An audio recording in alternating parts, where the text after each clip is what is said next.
by. The same can be said of the Yuki onna, one of Japan's harshest winter monsters. This icy snow maiden might steal your heart or your life. She is beautiful and dangerous, the incarnation of winter storms. In some regions of Japan, just catching a glimpse of this figure will cause your soul to leave your body.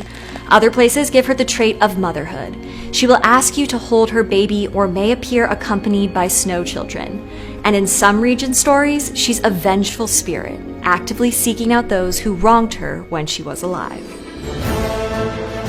I'm Dr. Emily Zarka, and this is Moštrum. Many legends of the Yuki onna originate in the Tohoku region, located in the mountainous northeastern part of the country. Known as one of the coldest regions of the island, the area sees more snowfall than any other region in Japan. The Yuki onna is identified by the blizzards she travels with, as beautiful and pale as the falling snow. She may have black or white hair, but it is always very long. Her thin, tall body can appear naked, but more often it is wrapped in a blindingly white kimono. Yuki onna looks like a woman, so many mistake her for a ghost, but she isn't the spirit of a dead person. That's Hiroko Yoda, author of the yokai book Yokai Attack, the Japanese Monster Survival Guide. She is a yokai, a living personification of cold and winter.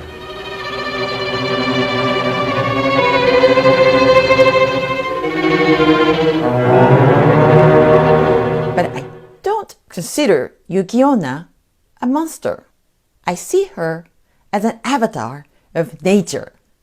The fact she's wearing a thin kimono in such condition is strange, but the white color is odd too.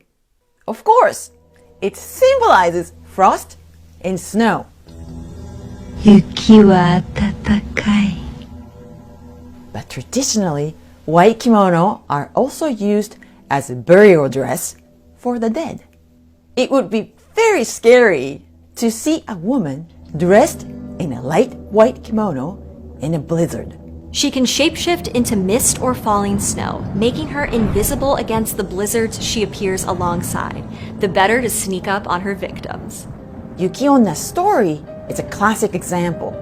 She tells us to never underestimate the power of nature and to be extra cautious when going out in the winter, especially into the wilderness.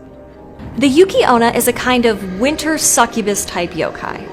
Stories tell of her acts of seduction, encounters that always end with her draining the life force of the men she has relations with. More notoriously, however, victims die of the cold, either through exposure to the elements or the woman's icy breath. The Snow Woman first appears in a collection of poetry written in the 15th century by Sogi, a Zen monk. He describes the Yuki onna he encountered as tall and beautiful with very pale skin and white hair. His experience is accompanied by another tale that would become one of the most enduring versions of the Yuki onna, the story of the woodcutter. Legend has it that while cutting down trees, Minokichi and his mentor Mosaku were caught in a horrible blizzard. Unable to cross the river to return home, they seek shelter in a boatman's hut. Later that night, Minokichi wakes up freezing. Noticing the door to the hut is open, he turns to his mentor and sees a stunningly beautiful woman standing over him. She has extraordinarily pale skin and is wearing a snow-white kimono. She freezes the mentor with her icy breath, then turns her piercing gaze to Minokichi, but is immediately taken by the man's own beauty. He was unusually handsome. She agrees to let him live on the condition that he tells no one what happened. She then walks out of the shelter, disappearing into the blizzard. A year later, Minokichi meets a very beautiful woman who coincidentally also has very pale skin. The two marry and have 10 children. Clearly they were into each other. But strangely, she never seems to age, remaining as young and beautiful as she was on their wedding day. All was well until one fateful night. Seeing his wife dressed all in white, Minokichi absent-mindedly comments that she looks just like the snow woman he encountered so many years ago. To his surprise and horror, his wife reveals she herself is the Yuki onna. The wife turned on him, furious. She screamed, "It was me who spared you that day. I should kill you for breaking your promise." She abandons him, turning into a white mist and floating out of a window, never to be seen again. This particular Yuki Onna legend is the most popular today, largely because of Patrick Hearn's 1904 translation of the story in his book Kwaidan. This Irish-Greek author published under a Japanese pen name and claimed to have recorded the story from a local of the Mushashino district. However, scholars are careful to point out that the story is unlikely a direct translation. Romance between the Yuki Onna and the young lumberjack is significantly more detailed in his telling than in other variations. According to his version, the Yuki Onna, when disguised as a human woman, is named O Yuki. Her name literally translates to snow, which you think would have been a clue for the woodcutter. But I digress. The marriage element is common in other Japanese folktales, as is the husband breaking a promise to his supernatural wife. Other traditions across the globe also use this trope, so it's an interesting thread to explore. These supernatural unions seem to reflect an idealistic fantasy. The preternatural wife is always incredibly attractive, as defined by the ideal beauty standards of that community. In Yuki Onna stories, for instance, female beauty is defined by pale skin, long hair, and thinness, all characteristics still held in high regard by popular culture in Japan today. But Hiroko has another opinion. I don't think the portrayal of Yuki Onna's beauty is about woman at all. Instead, she's a personification of the beauty of winter. She's like a metaphor, reminding us that the cold months are beautiful, but it can also be deadly. Another well-known tale of the Yuki Onna that diverges from the supernatural marriage trope appears in a 1705 play titled The Five Battledores of the Yuki Onna.